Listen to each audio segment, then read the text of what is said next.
slow up, or I don't take shit. I got no love for the fakeness. If you wanna play tough, I hate this. I wanna shit. I don't ever slow up. When I first picked up Marx, I wasn't looking to convert. I was looking to criticize. By that point, I identified as an anarchist. I was comfortable there. I believed in horizontal power, mutual aid, and anti-domination.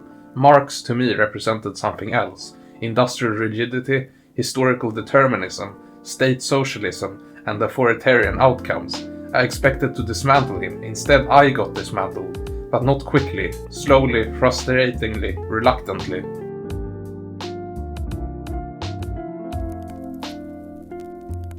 Let's be honest. Reading Karl Marx is not easy, especially works like Capital, The German Ideology, and Grundrisse.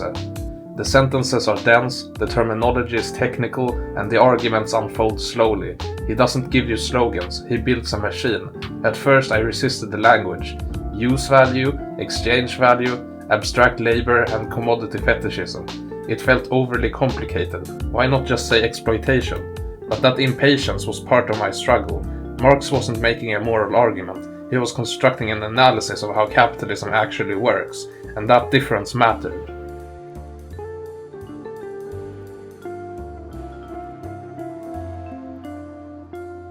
The first moment that genuinely unsettled me was the section on commodity fetishism in Capital.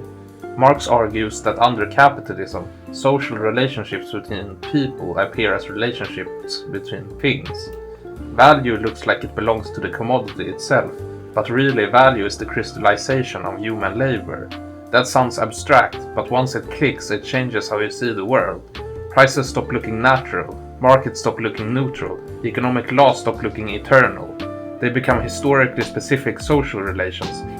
As an anarchist, I critiqued hierarchy.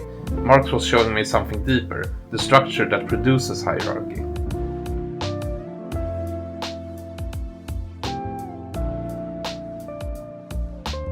Another intellectual shock came with Marx's theory of exploitation. I expected a moral condemnation of greedy capitalists. Instead, I found something colder. In Marx's framework, exploitation doesn't require evil individuals. It's built into the wage relation itself. Workers sell labor power, capitalists purchase it. Workers produce more value than their wages represent. The surplus becomes profit. No conspiracy required, no cartoon villains necessary. Just a structural mechanism. That was destabilizing, because it meant capitalism's injustice wasn't primarily about corruption or cronyism. It was about the normal functioning of the system. Anarchism had taught me to see domination. Marx was teaching me to see systemic reproduction.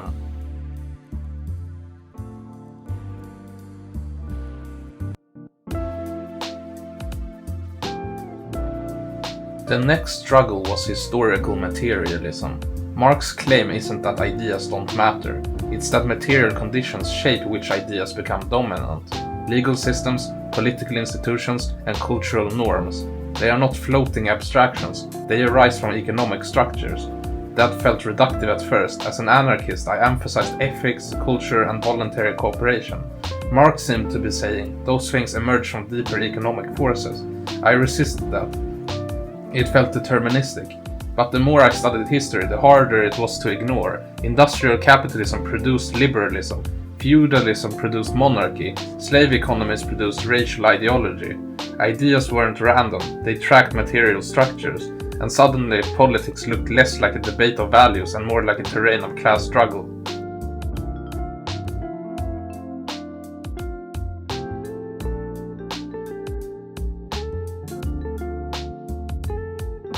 As an anarchist, I believed the state was the central problem. Marx complicated that view. He didn't treat the state as an independent evil. He treated it as an instrument shaped by class power.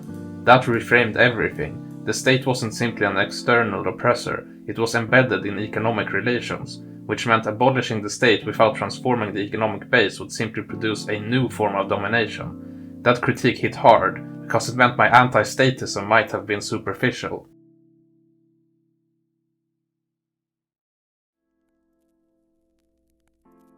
Here's the part people don't talk about. There's an emotional cost to reading Marx seriously. It strips away moral simplicity. It makes capitalism feel less like a set of bad policies and more like a totalizing system. It forces you to confront your own position in class struggle, the historical contingency of current institutions, and the scale of transformation required. Anarchism felt ethically pure, Marxism felt heavy, historical, systemic, and demanding. I resisted that weight, but I couldn't ignore the explanatory power.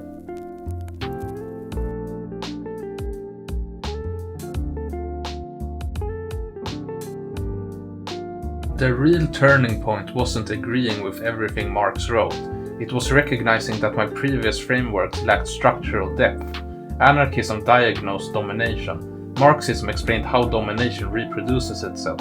Anarchism imagined horizontal alternatives.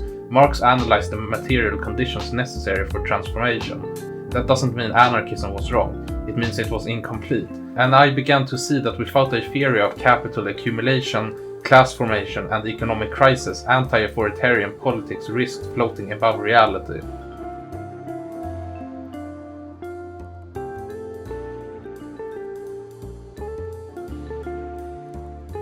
I didn't wake up one morning and declare myself a Marxist. It was gradual, a slow recognition that Marx's framework explained why crises happen, why inequality persists, why reform often fails, and why power consolidates. And more importantly, why good intentions aren't enough. In the next episode, Becoming a Marxist, what I accepted, what I rejected. Because embracing Marx didn't mean abandoning skepticism, it meant redirecting it.